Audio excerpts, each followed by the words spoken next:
T'as entendu ou pas? J'ai entendu dire que... Apparemment c'est vrai. Non mais attends, J'ai entendu dire. tout le monde en parle. J'ai entendu dire que. Par Damien. Aujourd'hui, nous partons à la rencontre d'Abdelmalik de Washington. Un artiste au parcours marqué par l'expérience, la foi et la résilience. Entre 7 années passées à Washington, des épreuves personnelles et une détermination sans faille, son histoire mérite d'être entendue. Abdelmalik de Washington, bonjour. Bonjour. Alors, est-ce que tu pourrais te présenter? Alors, je m'appelle Emmanuel Nsomoto, a.k.a. Abdelmalik, M-A-L-I-K. J'ai 44 ans. Ok. Et j'habite à Roissy-en-Brie dans le 77. Aïe, 77. Qui suis-je exactement? Personne ne le sait vraiment, non personne ne le sait vraiment, mais qui suis-je? Aïe. De ce que j'ai entendu, tu as vécu 7 ans à Washington, c'est ça? Ouais, en fait, mes parents au début m'ont envoyé au bled. Ils m'ont envoyé en Afrique 1 an. Je suis revenu, j'étais un peu problématique. T'as fait des petites bêtises quoi. Voilà. Et de là, ils ont décidé de m'envoyer à Washington. Enfin, en Amérique, parce que j'ai fait New York, Philadelphia, Washington. Et à Washington, j'ai vécu là-bas 7 ans. Ça m'a vraiment ouvert l'esprit. Et j'ai appris de nouvelles cultures, de nouvelles choses en fait, qu'il n'y a pas en France. Je suis devenu qui je suis aujourd'hui. Ton parcours était très lié à la foi et à Dieu. Est-ce que tu peux nous en dire un peu plus? Ben, en fait, pour moi, Dieu, c'est ma base. C'est ma base et j'ai eu beaucoup d'épreuves et je sais qu'il n'y avait que lui qui était là pour moi. Dans les pieds sur terre, la réalité reprend très vite ses droits. Sur terre, même jusqu'au ciel, surtout perdre l'espoir. Parcours incroyable.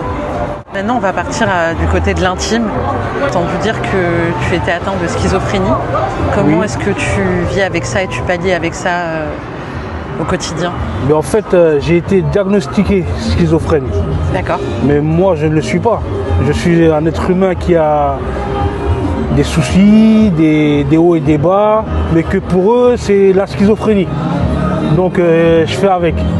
Mais sinon, c'est, entre guillemets, c'est une maladie qui me bloque pas. Je galope, je tombe et je me relève. 2 ans de schizophrénie, les gens pensent que je suis fini, alors que j'ai toujours été bon avec mes ennemis. J'en fais ma force avec et j'avance avec en fait. J'arrive à écrire mes textes de musique, de rap, tout ce qui en suit. Je fais le nécessaire pour ne pas trop mettre cette maladie au-dessus de moi.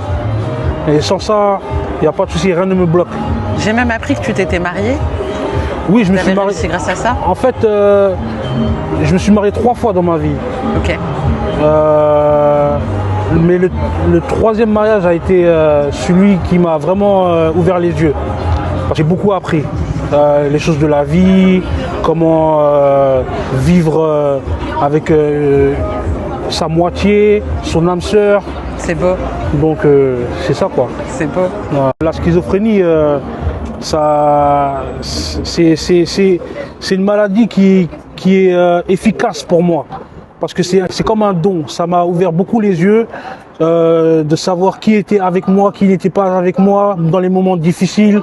C'est une maladie vraiment sombre. Mais il faut avoir la foi pour s'en sortir. À pouvoir m'exprimer comme je m'exprime aujourd'hui et avoir des capacités d'écrire des textes de musique, de rap, de tout ce qui s'ensuit. Ça demande une force et un courage incroyable. C'est pas facile. C'est pas facile.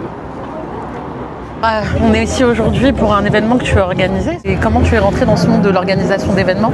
Ben en fait, l'organisation de l'événement, c'est depuis que je suis petit en fait. J'ai vu mes grands frères organiser des soirées. J'aimais bien comment ça se tournait, même si des fois ça se tournait un peu en bagarre. On est là pour gérer ça. Mais c'était l'ambiance qui était là, qui faisait que j'aimais bien cette vibe en fait. Ouais. Et donc, plus j'ai grandi, plus j'ai voulu me lancer dans ça aussi. Et quand j'étais aux États-Unis, j'ai fait des événements là-bas qui ont bien marché. Et c'était pas mal en fait. Et donc, L'événementiel, ça rapproche les gens aussi. Et moi, j'aime voir des moments où les gens ils s'amusent entre eux, où ils sont contents. Entre l'événementiel, là, tout ce que tu fais pour ce parcours-là, tu invites beaucoup de jeunes? J'invite beaucoup de jeunes parce que je connais du monde un peu. Je connais du monde. Il fait que je dis bonjour à tout le monde. Du plus petit qui a 1 an, 2 ans, jusqu'au plus grand qui a 75 ans, je dis bonjour à tout le monde. Crée une connexion. Ouais. Quand on se revoit, encore bonjour. Quand on se revoit un autre jour, encore bonjour. Bien sûr. Et après, des fois, tu parles, tu expliques ce que tu fais. Voilà, ce jour-là, j'organiserai ça. Viens ce jour-ci. C'est super ce que tu inities pour la jeunesse. Ben, j'ai été jeune. J'ai vu ce qu'on a fait pour nous et j'ai vu ce qu'il n'y a pas pour nous aussi. Et si là, tu aurais un message à passer à la jeunesse, ce serait quoi? En fait, ne lâchez rien. Elle est jeune. On a été jeunes aussi. Il y en a qui ont trébuché. Il y en a qui ont avancé. Et ceux qui ont avancé, c'est qu'ils n'ont rien lâché. Aujourd'hui, ils sont loin. Perdez pas espoir. Gardez la foi si vous l'avez. Et soyez forts. Ceux qui ne tuent pas vous rendent plus forts. Où est-ce qu'on peut te voir dans les prochaines années? Joker. Joker. Attendez donc, nous aussi nous attendons. Souvent, on se retrouve confronté à des problèmes de haine et de jalousie. J'imagine que tu as dû passer par ce genre de chemin. Oui, je suis passé par ce genre de chemin. Moi-même, j'ai été un jaloux. Moi-même, j'ai été un haineux, mais pas en vouloir à ce que la personne se casse en deux. Il y a des petites jalousies, il y a des grosses jalousies. Et qu'est-ce que tu appelles des petites et des grosses jalousies alors? Mais il y a des petites jalousies quand on voit quelqu'un faire quelque chose, on veut faire la même chose. C'est ça que j'appelle une jalousie bonne, mignonne, on va dire. En fait, dans les quartiers, on n'aime pas voir les gens réussir. Ouais. Chacun veut réussir en mettant des bâtons dans les roues. Et je ne sais pas pourquoi ça se passe comme ça, mais c'est comme ça. Après, malheureusement, moi, quand j'ai vu que toute la haine et la jalousie qu'il y avait envers moi dans mon quartier ou même aux États-Unis ou ailleurs, j'ai voulu en découdre. Mais au fur et à mesure, je me suis dit non, je laisse à Dieu.